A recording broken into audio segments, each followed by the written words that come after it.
Assalamualaikum warahmatullahi wabarakatuh. Waalaikumsalam warahmatullahi wabarakatuh. Selamat pagi semuanya. Pagi.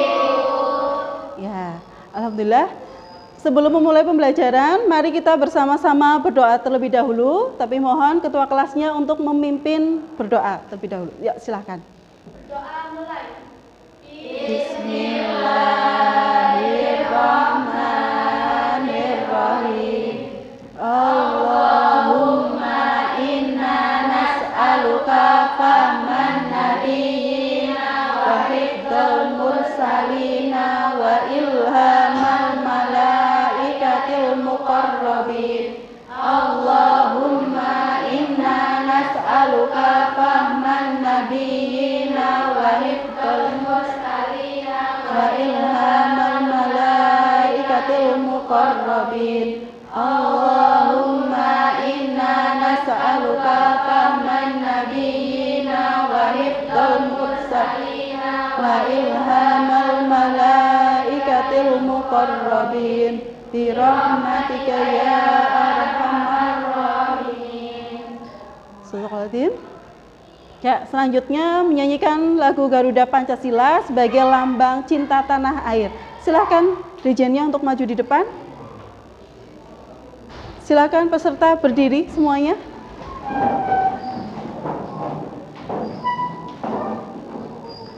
Satu, dua, tiga.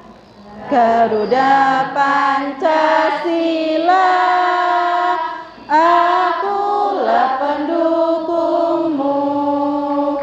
Patriot proklamasi, sedia berkorban untukmu.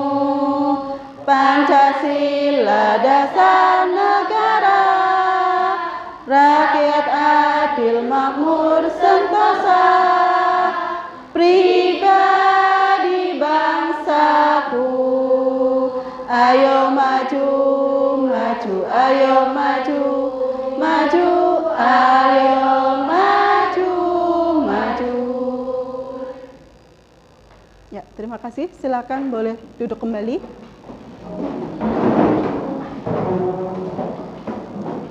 Ya, sekarang Ibu presensi terlebih dahulu ya. Untuk hari ini siapa yang tidak masuk? Masuk semua? Nihil ya. Oke, Ibu tulis dulu ya. Hari ini masuk semuanya ya. Untuk kelas 10 Farmasi 1. Oke, sudah ya. Ya, bagus sekali hari ini nihil. Ya, gimana kabarnya kalian hari ini? Sehat? Alhamdulillah sehat semuanya ya, sehingga hari ini bisa hadir semuanya. Oke, untuk pagi hari ini kebetulan cuacanya alhamdulillah sangat cerah sekali, sehingga membuat kita semangat untuk belajar. Nah, semangat ya belajarnya ya? Semangat! Oke, sekarang Ibu tanya, kalian pernah mendengar cerita enggak? Pernah. Cerita apa yang kalian dengar? Dongeng, terus apa lagi? Cerpen, cerita rakyat, terus apa lagi? Hikayat. Oke, ya semua itu sudah kalian pernah dengar ya. Nah, ada cerpen, ada dongeng, ada cerita rakyat, ada hikayat. Oke.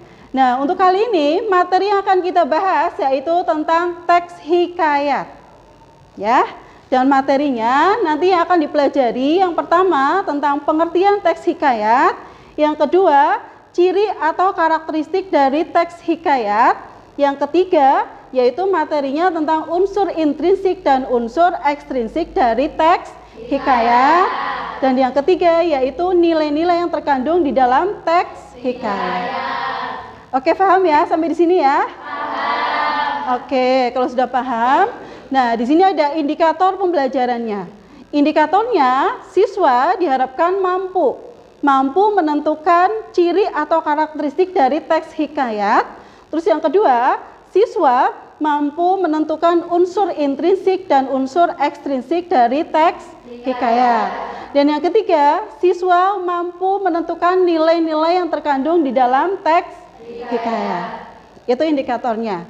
Nah, tujuan pembelajarannya diharapkan kalian mampu menentukan dari ciri atau karakteristik dari teks hikayat. melalui kegiatan diskusi dengan teliti. Terus yang kedua, tujuan pembelajarannya diharapkan kalian mampu menentukan unsur intrinsik dan unsur ekstrinsik di dalam teks hikayat melalui kegiatan diskusi secara seksama. Terus yang ketiga, tujuan pembelajarannya yaitu kalian atau siswa mampu menentukan nilai yang terkandung di dalam teks hikayat. Itu tujuan pembelajarannya. Berikutnya ada manfaat ya, manfaat yang akan kalian peroleh setelah kalian pelajari teks hikayat.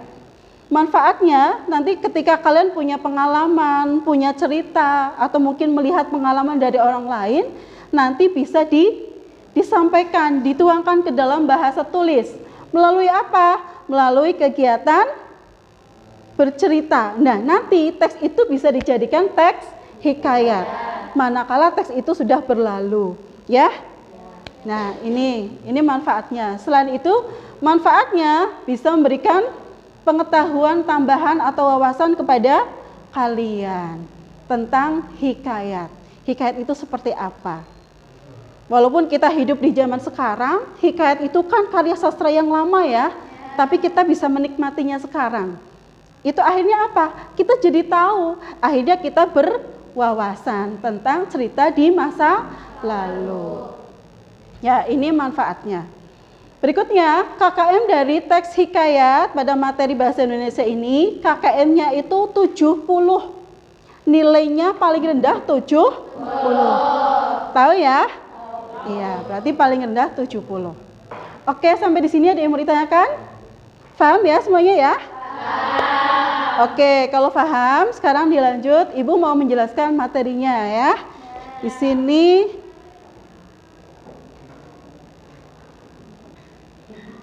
ya, ini sudah terlihat ya, Mbak, di belakang sudah terlihat itu ya? Belakang kelihatan ya? Ya, jadi materinya kita membahas tentang teks hikayat. Ya, membahas tentang teks hikayat. Di sini. Terus yang kedua, berikutnya di sini ada KD ya, ada kompetensi dasar. Kompetensi dasarnya di sini ada 3.7, yaitu mengidentifikasi nilai-nilai dan isi yang terkandung dalam hikayat baik lisan maupun tulis. Nah, terus yang kedua di sini ada 4.7, menceritakan kembali isi hikayat yang didengar dan dibaca. Tapi kali ini kita fokus dulu, kita fokus pada KD yang pertama yaitu 3.7, mengidentifikasi nilai-nilai dan isi yang terkandung dalam hikayat baik lisan maupun tulis. Ya, paham ya sampai di sini ya? Ya, ini kompetensi dasarnya. Terus berikutnya di sini. Nah, di sini ada pertanyaan ya. Teks hikayat. Apa sih itu teks hikayat ya? Ada yang tahu nggak? Ada yang bilang dongeng, ada yang bilang cerita pendek. Ada lagi yang lain? Teks yang berisi keajaiban. Terus ini apa tadi? Cerita rakyat. Terus? Istana sentris. Oke ya. Itu semua ya tentang teks hikayat. Ya, mari kita sama-sama membahas tentang pengertian teks hikayat. Walaupun tadi kalian menjelaskan, tapi masih sangat singkat ya, masih sangat pendek sekali. Mari kita lihat dulu dari pengertian teks hikayat. Nah, ini ya, bisa terbaca ya semuanya ya. Ya, di sini ada penjelasannya bahwa pengertian teks hikayat adalah karya sastra lama Melayu berbentuk prosa yang berisi cerita, undang-undang, dan silsilah bersifat rekaan, keagamaan, historis, biografis, atau gabungan sifat-sifat tersebut. Oke, jadi ini itu prosa ya, jenis prosa. Sekali kita membaca, kita langsung paham maksud yang disampaikan dari si penulis. Meskipun bahasanya dengan menggunakan bahasa Melayu. Ya, misal di sini ya, menceritakan tentang hanya misalkan, Bu, lebih banyak menceritakan tentang rekaan. Itu bisa termasuk hikayat bukan? Bisa. Bu, kalau misalkan itu lebih banyak menceritakan lebih ke dominan masalah keagamaan, tapi di masa lalu, bisa nggak Bu? Bisa. Ya, atau gabungan dari semua sifat-sifat tadi pengertian teks hikayat itu. Itu pun bisa dikatakan contoh teks hikayat. Itu seperti itu. Paham? Paham ya? Oke, kalau paham, sekarang berikutnya. Nah, di sini ya, ada ciri atau karakteristik hikayat. Ada yang tahu nggak? Ciri atau karakteristik dari teks hikayat itu apa ya kira-kira ya? Rekaan. Terus apa lagi? Anonim. Kemustahilan. Istana sentris. Statis. Oke, pinter semuanya ya. Iya, itu semuanya betul. Mari kita cocokkan bersama. Iya, betul ya. Ini ada 5. Tadi menyebutkan bersifat rekaan. Oke, betul. Yang kedua mengandung kemustahilan. Yang ketiga istana sentris. Yang keempat anonim. Dan yang kelima yaitu statis. Oke, ada yang tahu bersifat rekaan itu apa ya? Bersifat rekaan. Apa ya? Tadi Mbak Ikem jawab apa tadi? Bersifat rekaan. Di luar pikiran manusia. Oke, kelompok ini barangkali bisa? Kemustahilan. Kelompok ini? Barangkali bisa? Mitos. Kalau kelompok ini bagaimana? Cerita hayalan. Oh, betul semuanya ya. Jadi yang namanya bersifat rekaan, ada yang mengatakan rekaan itu berarti imajinasi ya. Betul. Berarti ceritanya itu bukan cerita yang sebenarnya. Dibuat imajinasi melambung tinggi. Jadi seolah-olah cerita itu tidak terjadi. Itu yang namanya bersifat rekaan. Terus yang kedua, mengandung kemustahilan. Apa itu mengandung kemustahilan? Iya, tidak bisa diterima oleh logika atau akal pikiran. Ya, oke, seperti itu. Terus yang ketiga ada apa tadi? Istana sentris. Ada yang tahu nggak istana sentris itu apa ya? Iya, jadi ceritanya itu hanya berpusat di seputar kerajaan. Iya, jadi ya hanya kerajaan, hanya lebih banyak menceritakan raja, permaisuri, prajuritnya, tentang kerajaan-kerajaannya, tentang taman-tamannya. Nah, itu yang disebut dengan istana sentris. Oke, terus yang keempat, ada apa tadi? Anonim. Apa itu anonim? Ada yang tahu? Iya, pintar ya. Tidak ada nama pengarangnya atau nama penulisnya. Ya, jadi ceritanya itu sudah menyebar dari mulut ke mulut. Ya, zaman dulu seperti itu. Jadi ada cerita-cerita yang di daerahnya itu langsung menyebar. Tujuannya untuk apa? Itu ada pesan moral sebenarnya. Pesan moral dari penduduk sekitar untuk kaum mudanya agar tidak sembarangan. Tentunya dalam hal apa? Dalam berperilaku. Ya, itu seperti itu. Terus berikutnya yang kelima yaitu ada siapa? Ada apa? Statis. Ada statis ya. Tahu ya statis ya? Apa statis itu? Tidak berubah ya. Jadi ceritanya dari dulu sampai sekarang tidak pernah berubah ya. Hanya seperti itu terus, tidak pernah berubah. Itu yang namanya statis. Ya, walaupun misalkan iptek di luar itu sudah modern, sudah canggih seperti apapun, tapi tidak berpengaruh dengan teks hikayat. Jadi dari dulu sampai sekarang ya hanya itu saja, tidak pernah berubah. Itu yang namanya statis. Jadi diam di tempat, seperti itu. Oke, paham ya? Ini tentang ciri atau karakteristik dari teks hikayat. Oke, sampai di sini ada yang mau ditanyakan? Ada yang mau ditanyakan sampai di sini? Paham ya? Oke, kalau paham, sekarang kita lanjut. Nah, apa unsur-unsur teks hikayat? Nah, ada yang tahu nggak? Unsur teks hikayat itu apa? Ada berapa ya? Ada 2. Apa saja? Intrinsik dan ekstrinsik. Iya, oke, betul sekali ya. Ya, ini unsur teks hikayat di sini ada 2 ya.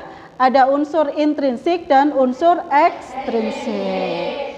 Nah, sekarang Ibu tanya, kalau unsur intrinsik itu unsurnya bagaimana? Iya, ada berisi tema. Tapi lebih tepatnya apa? Iya, pinter ya. Unsur intrinsik itu berarti unsur yang ada di dalam cerita teks hikayat itu. Nah, kalau yang unsur ekstrinsiknya? Iya, betul, di luar cerita ya. Iya. Jadi tidak di dalam teks hikayat itu. Kalau unsur intrinsiknya itu kan masih di dalam teksnya ya. Iya, jadi kalau misalkan ekstrinsik itu berarti sudah di luar. Sudah di luar teks hikayat tapi menyamakan dengan kehidupan sehari-hari. Itu. Oke, paham sampai di sini? Paham ya? Oke, kalau paham sekarang dilanjut ya. Nih. Nah, ini ada pembagiannya. Ada pembagian dari unsur intrinsik hikayat. Ya, unsurnya di sini ada 8. Yang pertama ada tema, alur, latar,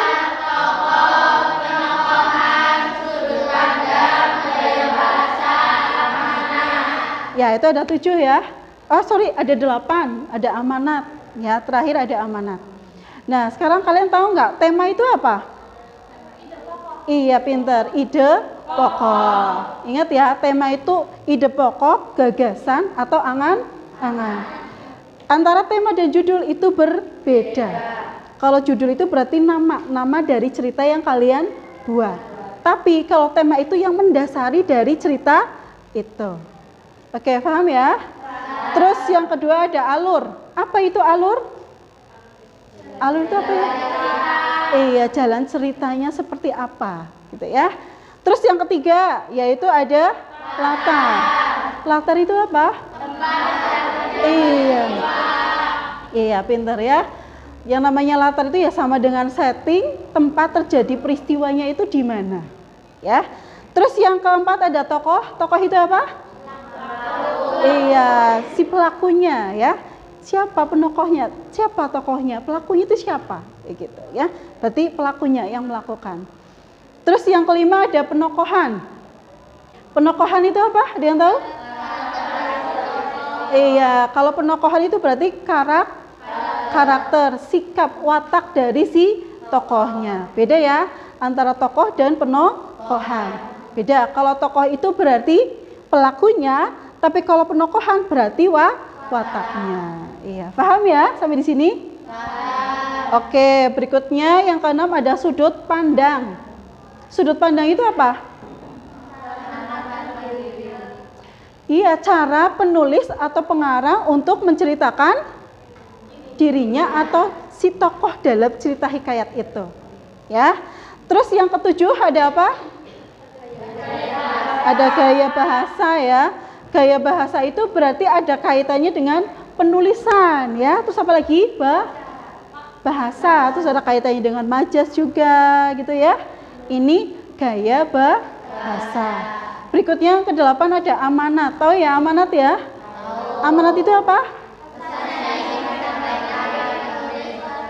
Iya, pesan yang ingin disampaikan dari si penulis kepada si pembaca. Iya. Biasanya ini ya pesan moral, pesan yang ingin disampaikan kepada si pembaca pada khususnya dan kepada masyarakat pada umumnya. Itu seperti itu. Oke, paham ya sampai di sini ya?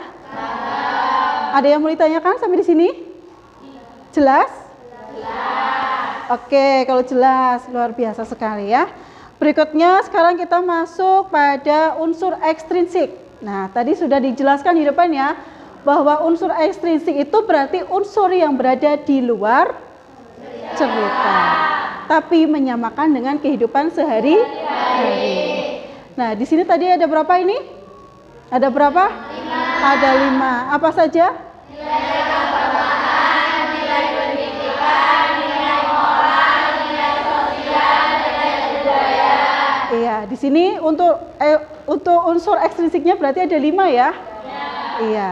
Jadi yang pertama di sini ada nilai keagamaan, terus yang kedua ada nilai pendidikan, yang ketiga ada nilai moral, yang keempat ada nilai sosial, dan yang terakhir ada nilai budaya.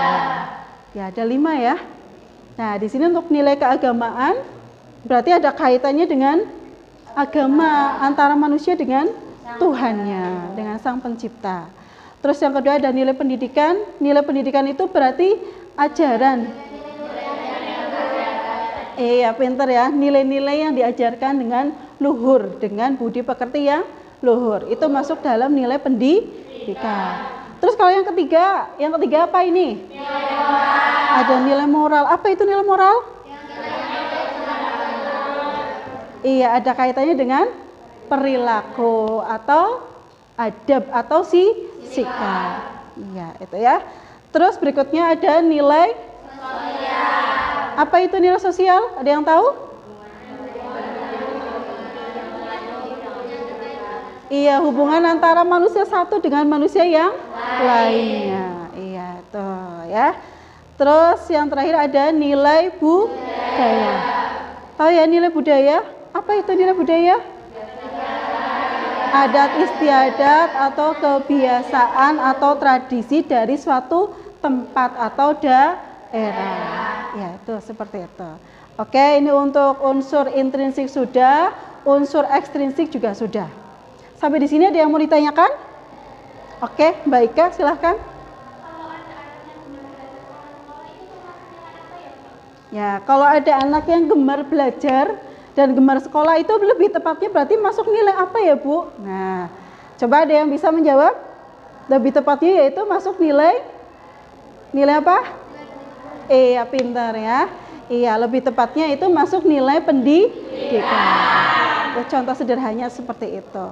Ya, itu contoh sederhana. Oke, ada yang mau ditanyakan lagi di sini?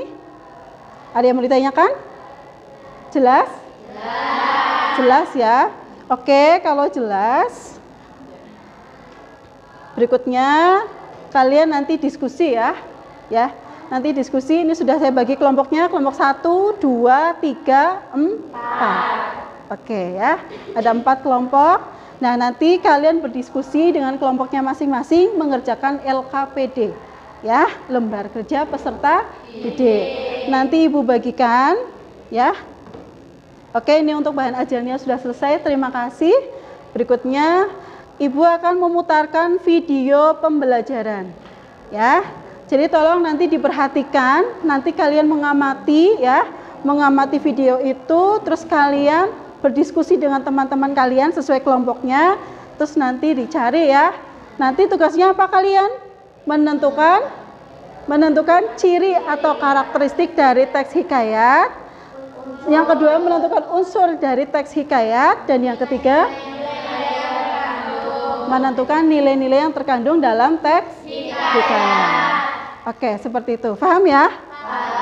Oke, kalau paham sekarang Ibu putar dulu ya videonya.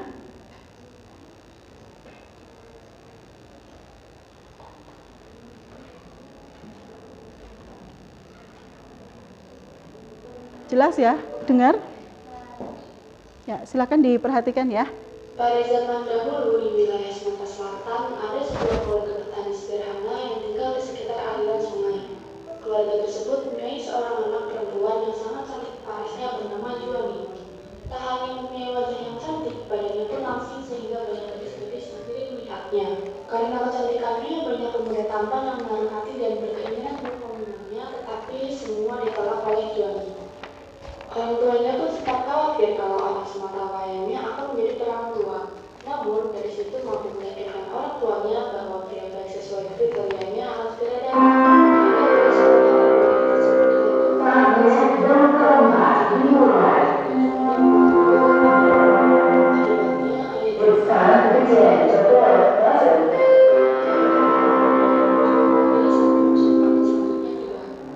Lama-kelamaan utang tersebut kian menumpuk, sang ayah pun tidak mampu membayar saat ditagih.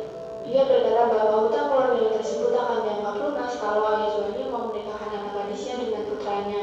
Juani terpaksa setuju untuk menikah dengan anak rentenir yang bernama Bujang Jordan demi membantu orang tuanya. Meskipun akan menikah dengan anak orang kaya, tapi hal itu tidak bisa membuatnya bahagia karena lelaki itu menderita penyakit kulit yang tidak bisa disembuhkan di sekutu tubuhnya. Di hari pernikahannya, Juani merasa tidak sanggup jika harus meneruskannya. Apalagi sulit terbayang di kepalanya akan dicemooh banyak orang karena telah menolak lelaki tampan dan akhirnya malah menikah dengan pria yang berpenyakitan. Dia merasa putus asa dan memilih untuk mengakhiri hidupnya dengan terjun ke sebuah yang dalam. Setelah beberapa saat, barulah keluarganya menyadari apa yang terjadi pada Juani. Mereka harus menggunakan Juani untuk membayar hutang sebagai ganti dari orang tuanya. Sayangnya semuanya sudah terlambat. Setelah beberapa hari, gadis itu ditemukan dalam keadaan sudah tidak bernyawa. Konon, sejak kematian Johnny di sungai tersebut, akan terdengar suara seorang gadis yang menangis dan sering meminta korban, terutama laki-laki. Oke, terima kasih. Itu videonya sudah ya.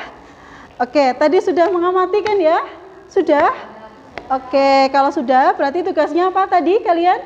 Yang pertama menentukan ciri atau karakteristik dari teks hikayat. Oke, yang kedua unsur intrinsik dan unsur ekstrinsik dari teks hikayat. Oke, kalau yang ketiga nilai-nilai yang terkandung dari teks hikayat. Oke, paham ya untuk tugasnya ya? Iya, nanti kalian menentukan 3 hal tadi yang sudah dijelaskan. Nah, sekarang Ibu bagikan LKPD-nya ya. Silakan nanti dikerjakan dari video yang sudah ditayangkan tadi. Ya, silakan nanti didiskusikan. Oke, ini untuk kelompok 1. Ini untuk kelompok 2. Ini untuk kelompok 3. Ya. Ini kelompok 4. Oke. Silakan dikerjakan ya. Ibu kasih waktu 15 menit. Ibu kasih waktu 15 menit untuk mengerjakan. Nanti kalau sudah silahkan dipresentasikan. Cukup presentasinya di tempat duduknya saja tidak apa-apa. Nanti kelompok yang lain bisa menanggapi atau bisa mengomentari. Seperti itu ya. Oke, ya silahkan.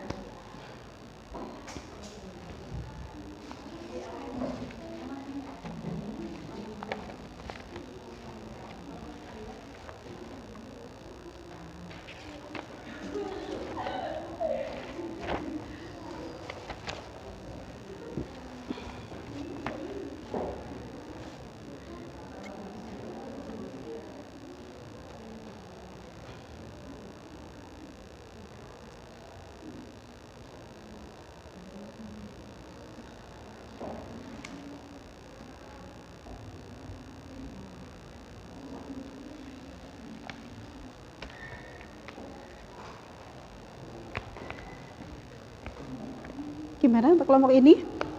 Paham? Ada yang ditanyakan? Paham ya? Oke.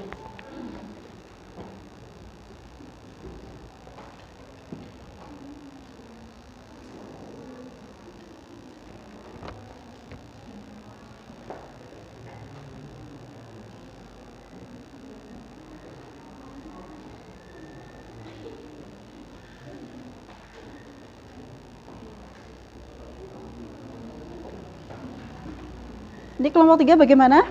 Ada yang mau ditanyakan? Paham? Paham ya? Nggak ada masalah?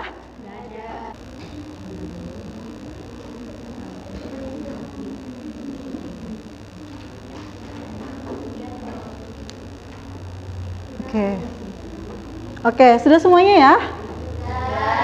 Oke, kalau sudah, sekarang kita bahas bareng-bareng ya. Wah, luar biasa. Kurang 2 menit kalian sudah selesai semuanya. Saya di sini akan menjelaskan tentang tadi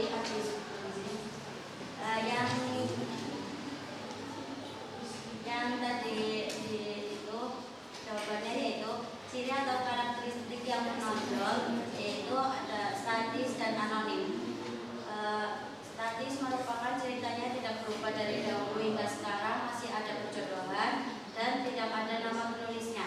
Oke, itu yang nomor satunya ya. Ya. Yang nomor 2-nya? Unsur intrinsiknya yaitu tema perjodohan, alurnya maju, akibat konflik, Juanda dipaksa menikah dengan Juan dan di atas keinginan orang tuanya karena kelilit hutang.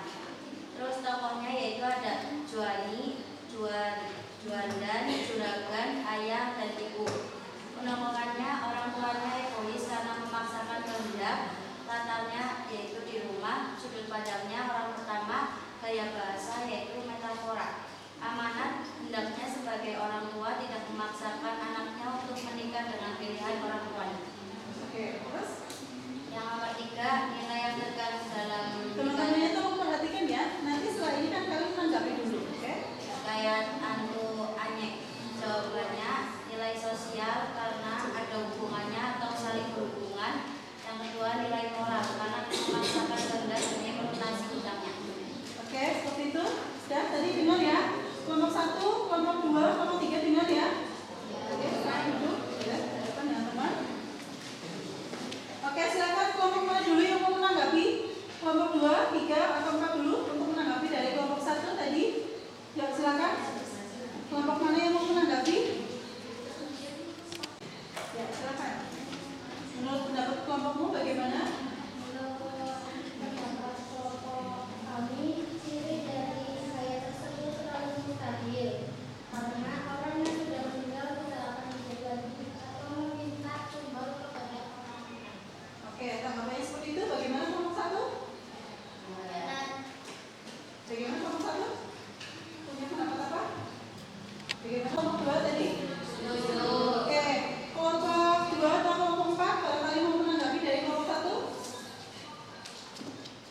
Seperti itu. Terus kelompok 4 barangkali mau menanggapi? Kelompok 4? Menurut kami, cerita yang lebih menonjol anonim karena tidak ada nama penulis atau utama. Ya, jadi dari kelompok 4 itu anonimnya yang lebih menonjol ya dari segi karakteristiknya. Kalau dari kelompok 2 yang lebih menonjol apa? BKA-nya.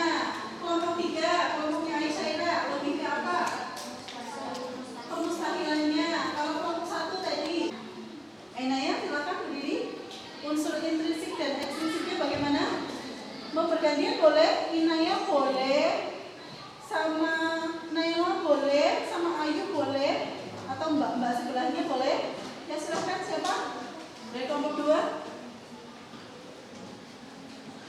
Ayo silakan berdiri, ayo. Ya silakan. Ainaya.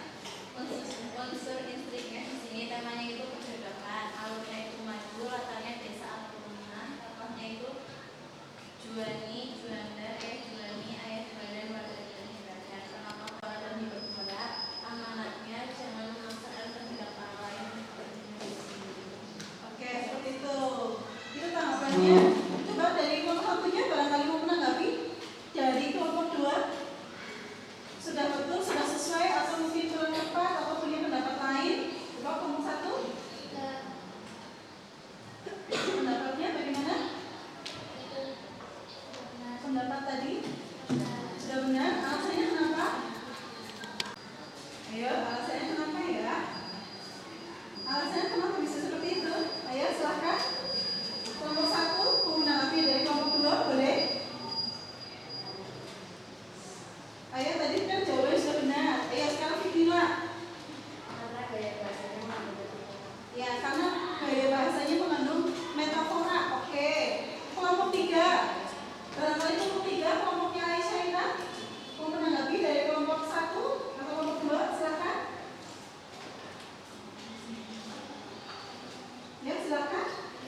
warga. Penokohan orang tua juali egois. Sudut pandang bagaimana? orang pertama, gaya bahasa, mengadu metafora dan hiperbola. Amanat, jangan memaksakan kehendak orang lain untuk kepentingan diri sendiri. Juga nilai yang terkandung dalam hikayat Antu Ayek, nilai moral dan sosial. Oke, seperti itu. Kelompok 1, kelompok 3, kelompok 4 tadi sudah dengar ya? Sudah. Boleh, silakan mau menanggapi, boleh. Kami ciri atau karakteristik dari hikayat Antu Ayek yang menonjol yaitu anonim karena tidak ada nama penulis. Sebentar, kelompok 2-nya memperhatikan ya, nanti menanggapi lagi ya. Ini pendapat dari kelompok 1, coba. Anonim karena tidak ada nama penulis, tapi karena ceritanya tidak berubah dari tahun ke sekarang masih ada perbedaan. Ya, kalau menurut dari kelompok 1 ini lebih apa? Lebih menonjol ke anonim ya. Kalau menurut kelompok 2 Kemustahilan lebih ke mustahilan ya, ciri karakteristiknya yang lebih menonjol. Bagaimana, mau ditanggapi? Bisa menjelaskan pembuktiannya bagaimana? Ya, bisa menjelaskan Ainaya? Kenapa kamu lebih condong ke kemustahilan, sedangkan kelompok 1 itu lebih ke anonim? Coba berikan Saya alasan. tersebut lebih ke rekaan karena hantu yang menangis meminta tumbal gelap itu kan kayak Tidak mungkin gitu ya. Ibaratnya orang yang sudah meninggal menjadi hantu, kayaknya menangis terus tiba-tiba minta tumbal ya, istilahnya ya tumbal ya. Ya. Kayaknya itu nggak mungkin kalau kita hidup di era modern seperti ini ya. Jadi kalau untuk kelompok ini itu lebih menonjol ke Kemustahilan. tapi kalau kelompok ini lebih ke anonim. Coba barangkali kelompok 3 mau menanggapi dari kelompok 2. Mau menanggapi boleh dari kelompok 2? Silakan. Ya. Kelompok 3 tadi lebih ke apa? Lebih menonjol apanya? Punya pendapat apa?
berhubungan dengan Juanda atau tokoh yang lain. Oke.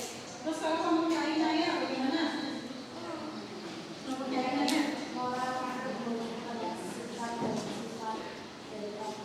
Berarti kalau vokal itu lebih menonjolkan nilai karena ada terkaitan sikapnya antara tokoh satu dengan tokoh yang lain. Tokoh satu ini siapa? Ayah Juwani dengan Ayah Juanda. Ya, tokoh satunya itu ya. Nah terus yang nilai moralnya nilai sikapnya lebih menonjolkan kenapa? Sikap perilakunya siapa? Ayah Juwani. Ayahnya Juwani kenapa? Egois karena menjodohkan anaknya. Oke, seperti itu. Ya, sekarang untuk kelompok 4 bagaimana? Untuk kelompok 4, coba sekarang dipresentasikan kelompok 4 hasilnya.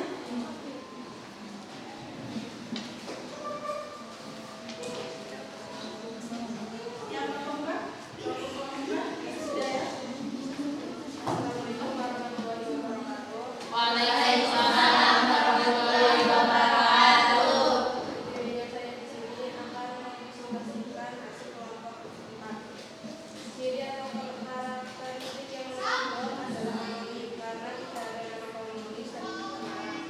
Unsur inspirasi, tema, perjodohan, alur maju karena sebenarnya akan dirasakan adalah Juanda. Latar, rumah, tokoh, Juwani, Juanda, ayah, ibu, dan Juanda. Penokohan, orang tua yang egois. Sudut pandang orang pertama, gaya bahasa, metafora, dan hiperbola. Amanat, jangan mengorbankan hak seseorang untuk kepentingan pribadi. Nilai yang terkandung dalam hikayat adalah nilai sosial karena berkaitan dengan individu lain, dan nilai moral karena terkait dengan perilaku seseorang atau tokoh pada cerita tersebut. Oke, kelompok yang lain mau menanggapi? Bagaimana? Setuju dengan kelompok 4 pendapatnya? Jadi kelompok 4 tadi sudah menonjolkan apa? Yang pertama ciri atau karakteristiknya? Anonim. Kalau unsurnya, temanya tentang apa tadi? Terus alurnya apa? Alur maju, latarnya? Rumah. Terus tokoh? Juwani, Juanda, ayah, ibu, dan juragan. Oke, bahasanya